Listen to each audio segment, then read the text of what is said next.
So hello guys, good morning. ही माझी आजची सकाळ आहे, म्हणजे थर्सडेची सकाळ आहे. आणि ॲज युजल चालली आहे कॉलेजमध्ये. अजूनपर्यंत माहिती नाही आहे कधी सबमिशन करायचं आहे, पण आज एक मेसेज आला सबमिशनसाठी आपल्या ह्याचा. जे माझं फायनल सबमिशन होतं त्याच्यासाठी आजच मेसेज आला.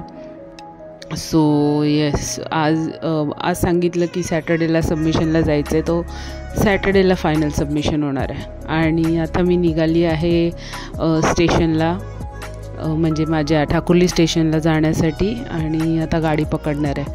ॲक्च्युली गाईज काय होतं आहे की मी आजकाल लवकर हे पकडते, कारण मला ते लेट मार्क्सचं डोक्यात गेलेलं आहे. कारण लास्ट टाईमला माझा खूप पगार कापला गेला आहे. त्यामुळे ना मला ती गोष्ट त्रास देते की आपण लेट जातो म्हणून हे होतं की जर लेट नाही गेलो तर can we save that. So I don't want that to happen again and again. तर थोडंसं ते पण कॉन्शियस एफर्ट आहे की लेट नाही जाऊन टायमावर जायला पाहिजे. आणि प्लस भरपूर काही गोष्टी आहेत. आणि पगार वाढत नाही यार, जाम त्रास होतो यार, खूप त्रास होतो. म्हणजे असं वाटतं की आपण काय करतो आहे, कशासाठी करतो आहे एवढं, असं होतं ना एकदम. सो कधी असं डोक्यात येतं ना, तेव्हा हे होत नाही, सहन होत नाही. But anyways, life it is how it is. If there is something in my नशीब, it is happen. If it is not in my नशीब, देन नथिंग हॅपन. नंतर मी आली आझादनगर स्टेशनला. ॲक्च्युली मी 2-3 स्टेशन पार करून आझादनगर स्टेशनला आली, कारण मी आज उतरली होती दुसऱ्या स्टेशनला. कधी असं माझा गोंधळ होतो, कारण आपण बसून राहतो. सो मी गेली होती, मी उतरली होती अगोदरच्या स्टेशनला, अंधेरी स्टेशनला.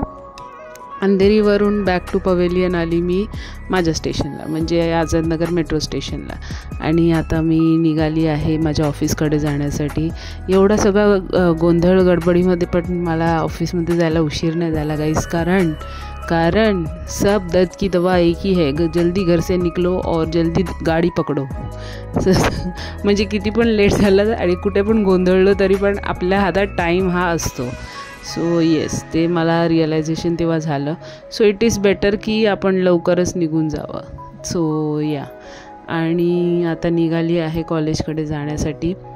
आणि आज ॲक्च्युली जाताना पण मी रिक्षा केलेली आणि येताना पण रिक्षा केली. येताना याच्यासाठी की माझे कोलिग्स माझ्याबरोबर जे जातात, नॉर्मली येतात, ते सगळे निघून गेले आणि त्यानंतर मी निघाली. सो मी म्हटलं की यार जाऊया, थोडंसं पुढे जाऊन कॅच करूया. आणि प्लस तुम्हाला माहिती आहे खूप गरमी असते आणि चालता मस्तपैकी घामाघूम व्हायला होतात. So I preferred to go by a rick. So yes, आणि हे थोडंसं सनसेटचं, संध्याकाळचं ते सनराईज पडत होते, ते मी शूट करण्याचा प्रयत्न करत होती. I was very happy to see that नजारा. थोडंसं येलो कलरची लाईट येते. Yes, you can see there yellowish. ही लाईट ह्याच्यासाठी, म्हणजे ह्या ॲक्च्युली शॉटसाठी मी थांबली होती. आणि ते क्लाउड्सचं पण म्हणजे जे आकाशात क्लाउड्सचं जे फॉर्मेशन झालेलं ते पण खूप सुंदर होतं. सो गरमी आहे आणि आपल्याकडे दिवस मोठा आहे हे आपल्याला समजतं आहे.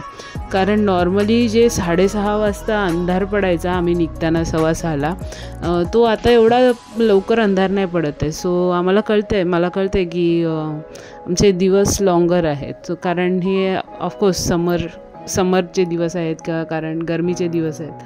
आणि प्रॉब्लेम तर होतंच यार, खूप इरिटेशन होतं गरमीमुळे.